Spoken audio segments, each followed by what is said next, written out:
Do you think a country with a reputation for danger, chaos, and bad food doesn't deserve to be one of the most talked about travel surprises of the year? Because right now, in the middle of the biggest World Cup in history, something is happening that almost nobody predicted, and it's not on the scoreboard. Oh my God, they said it was a birthday party. Hi, Matt. Hi, Keen. Happy 4th of July. Happy 250th. Oh my God, just say it. Kick your ass. If you want more videos like this one, breaking down the real stories behind the headlines, go ahead and hit subscribe and turn on notifications now, because this series is only getting started and you won't want to miss where it goes next. For years, the script was simple. Europe has the culture, the history, the trains that run on time, and the healthcare that doesn't bankrupt you. America has the guns, the gaps, and the grease. That was the story going into the summer of 2026, when the United States, Mexico, and Canada opened their doors to the largest FIFA World Cup ever staged.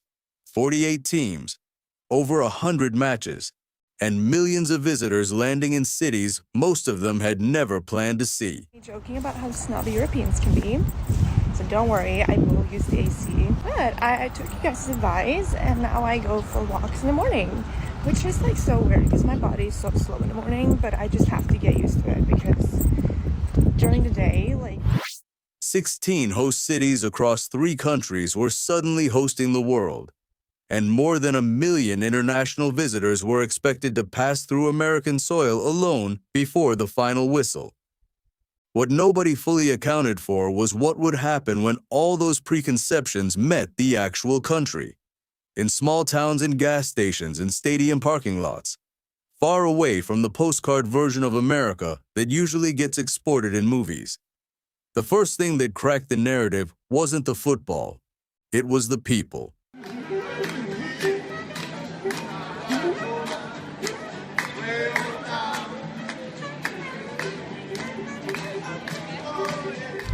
One of the moments that ended up defining the whole tournament online involved a German supporter who sat down for a local television interview in Boston and, on camera, simply lost his composure.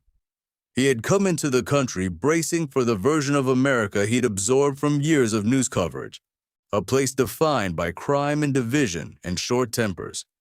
Instead, what he found, city after city, was strangers going out of their way to help him, and by the time the cameras were rolling, he couldn't hold back the emotion of realizing how wrong his expectations had been. For years, European and Canadians have been fed the same narrative. America is dangerous, Americans are ignorant, the culture is shallow, the food will kill you, and people believed it. Why? Because they saw it on the news, they read it online. That single clip did more to reshape how European audiences were talking about the US that week than anything a tourism board could have paid for. He wasn't the only one. Around the same time, another German fan turned his entire road trip through the tournament into a kind of accidental viral documentary, posting his reactions as he drove from host city to host city, and audiences back home followed along like it was a travel show nobody had commissioned. Then there was an Irish visitor whose trip took an unexpected turn in Miami, when a total stranger he'd met only hours earlier invited him out on a boat for the day. No agenda, no ask, just an invitation extended to someone wearing a football shirt in the wrong accent. He posted about it, still visibly stunned, trying to process that this was just something that happens here, not a one-off act of generosity, but something closer to a norm in certain corners of the country.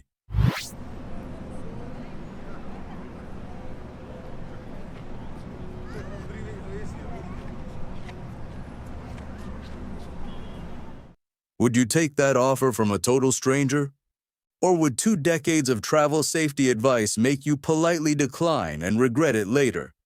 This is where the hospitality stories start to add up into something bigger than isolated anecdotes.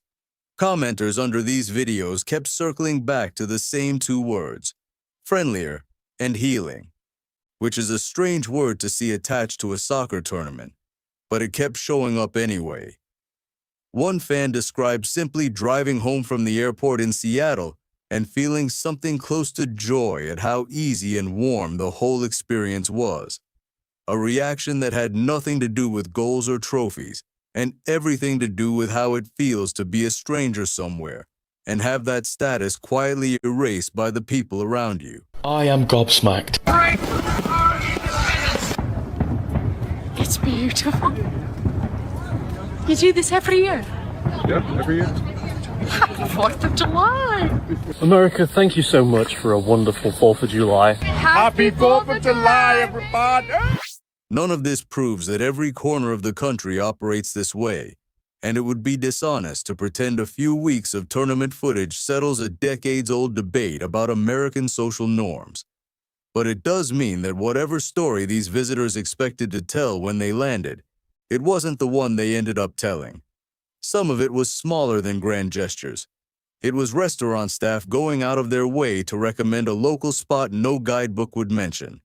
It was people stopping mid-errand because they recognized a scarf or a badge and wanted to talk football for 5 minutes with someone from another continent.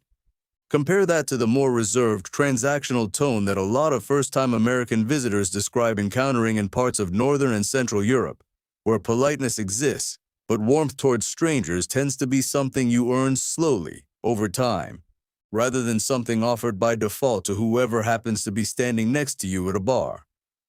That contrast, small talk as a national reflex versus small talk as an imposition, is one of the oldest fault lines in the whole transatlantic culture conversation, and this tournament kept putting it on camera in real time.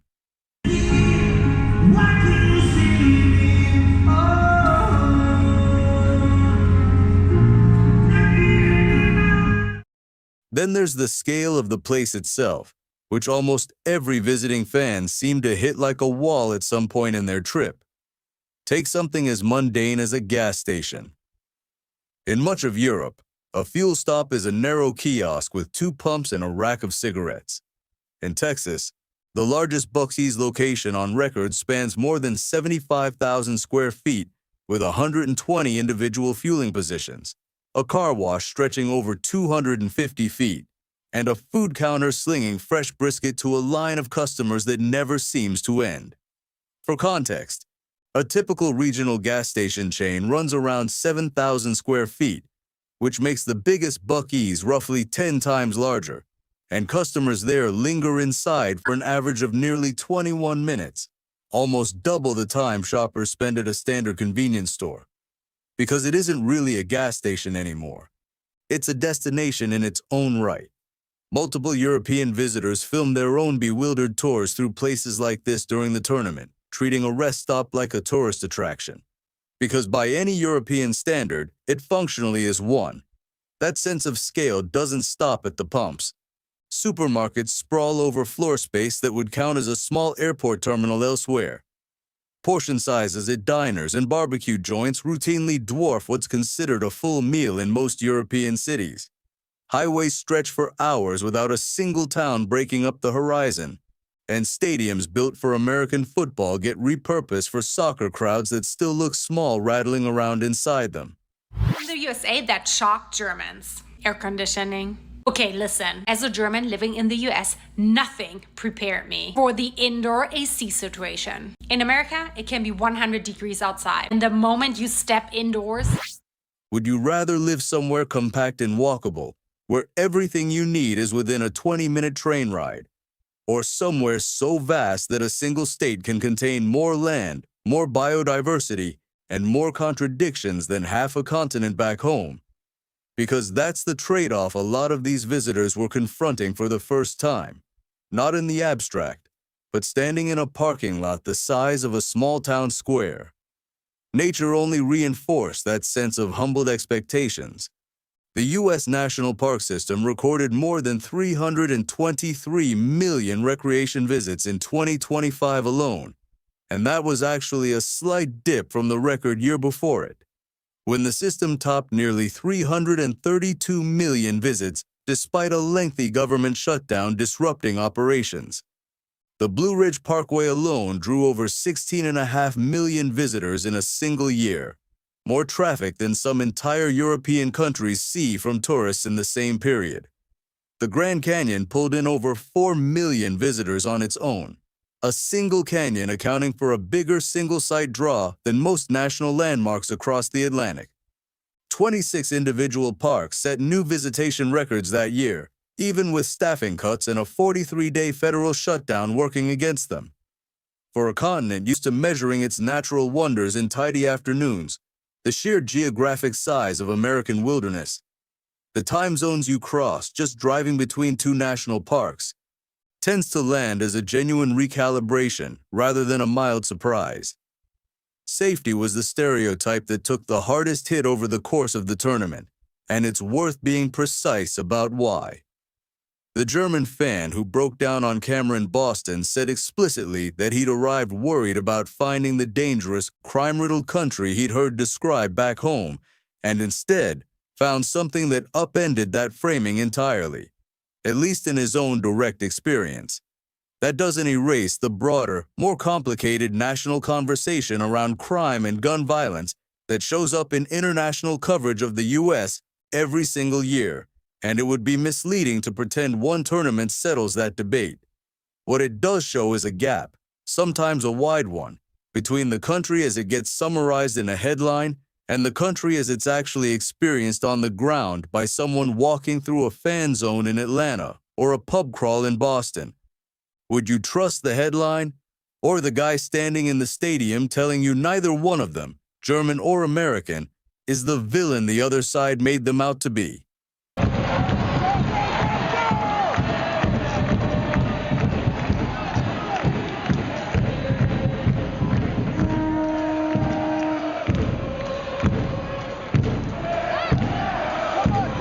Money tells its own version of this story, and here the numbers are genuinely staggering.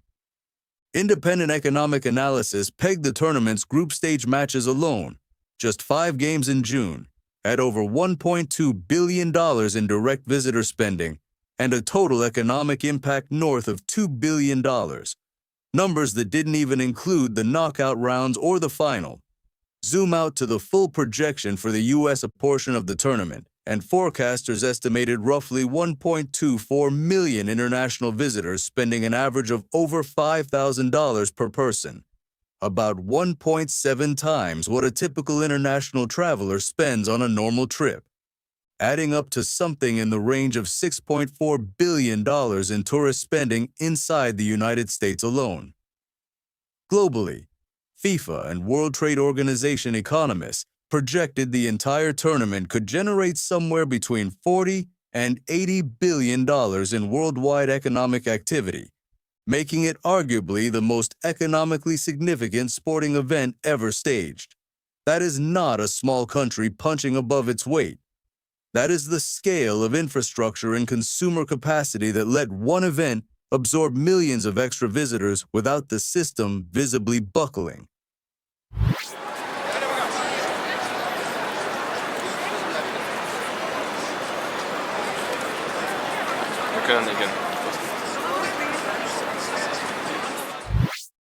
Not every part of that economic story was flattering, and a fair accounting has to include the friction. Independent analysts were quick to note that for a country the size of the U.S., even a $17 billion economic bump amounts to less than 0.1% of total GDP, a rounding error next to the country's overall output, even if it's transformative for specific host cities and specific hospitality workers. And the one piece of American economic culture that seemed to genuinely confuse and occasionally frustrate visiting fans more than any other single thing was tipping. Coming from countries where a service charge is either built into the bill or expected to be modest, plenty of European supporters found themselves doing quiet math at the end of every meal, trying to work out what percentage was actually required to avoid seeming rude, and grumbling good-naturedly about a system that puts a meaningful share of a service worker's income directly in the hands of whoever happens to be sitting at the table that night. Identity and pride showed up in ways that took some visitors by surprise, too. In one widely shared moment, a group of Scottish supporters took over a Boston pub and belted out the American national anthem word for word alongside the locals. An unplanned, unscripted collision of two footballing cultures that neither side seemed to have expected from the other. It's a small moment, but it captures something bigger about how identity functions differently on each side of the Atlantic. In much of Europe, national symbols tend to be handled with a certain reserve. Flags reserved for football matches and public holidays. Anthems sung with a kind of practiced solemnity. In the towns these fans were passing through, the flag hangs outside auto shops and diners on a random Tuesday. The anthem gets belted out unironically before minor league baseball games nobody outside the county's heard of. And patriotism functions less like a formal ritual and more like background music that never actually turns off.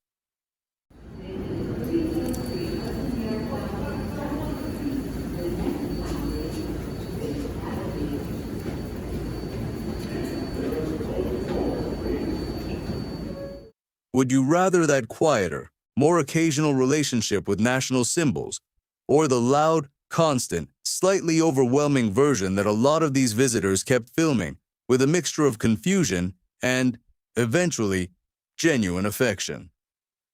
Food turned out to be its own recurring theme across dozens of these viral clips, functioning almost like a running gag that visitors kept stumbling into fresh, one city at a time. Ranch dressing in particular became something of an obsession among European fans. Poured-over foods that, back home, nobody would think to pair with a cold, tangy sauce at all. Waffle House earned its own cult following among first-time visitors discovering hash browns scattered, smothered, and covered as a genuine culinary experience rather than a late-night joke. One widely circulated clip showed a British visitor encountering biscuits and gravy for the first time. A plate of soft, doughy bread smothered in thick, peppery sausage sauce, and reacting the way someone might react to a completely new food category rather than a variation on something familiar. Barbecue joints. Coleslaw served as a genuine side rather than an afterthought, and gas station slushies consumed too fast and too enthusiastically, brain freeze included, rounded out a running theme of American food culture defined by comfort, volume, and a total lack of embarrassment about either one. It's the small, weird details. A gas station selling barbecue sandwiches and camping gear, and 50 flavors of soda under a single roof, that seem to land harder with these visitors than any single iconic dish could have on its own. By the middle of the tournament, a specific narrative arc had crystallized across thousands of individual posts, videos, and comment sections, and it followed almost the same shape every time. Arrive skeptical, expecting a country defined by its worst headlines. Spend 2, 3, 4 weeks actually moving through it, city to city, stranger to stranger. Leave with a version of the country that looks almost nothing like the one you packed your expectations around. One widely shared clip from a viral compilation featured a fan essentially conceding that Europe owed America an apology for how badly it had misjudged the place. A sentiment that got repeated, in different words, across dozens of other posts throughout the tournament. That's a strong claim, and it deserves the same scrutiny as any other viral sentiment, especially since separate, broader surveys conducted around the same period actually show European attitudes toward the U.S. cooling on a range of political and safety measures that have nothing to do with football. But narrowly, specifically, among the fans who spent June and July of 2026 actually walking through American host cities for this tournament, the on-the-ground reaction, captured on video, over and over, independently, by people who didn't know each other, points in one consistent direction. The country they found didn't match the one they'd been warned about. So here's the question this whole tournament ends up putting in front of you. Would you rather travel somewhere fully prepared, expectations calibrated, no surprises waiting for you when you land? Or would you rather show up believing one story, ready to be annoyed or unsettled, and leave, having had that story quietly dismantled, one gas station, and one stranger's boat invitation at a time? because that's the trade a million-plus visitors just made without really choosing to, and a lot of them are still posting about it. If this kind of story is the kind of thing you want more of, go ahead and like this video, share it with someone who still believes the old stereotypes, and subscribe with notifications turned on so you don't miss the next one in this series. This video is a compilation and analysis of publicly available social media posts, news coverage, and traveler reactions shared around the 2026 FIFA World Cup, put together for entertainment and discussion purposes. It reflects specific, documented reactions from specific visitors during a specific tournament, not a claim about the full social reality, official policy, or overall public opinion of any country. And broader survey data on European attitudes toward the United States during the same period is genuinely more mixed than the viral clips alone would suggest. Individual stories referenced here are drawn from public reporting and are presented as illustrations of a real, documented trend, not as universal truths about either country. Viewers are encouraged to stay curious, check the sourcing on any big claim, including this one, and remember that no single tournament, however big, tells the whole story of a place.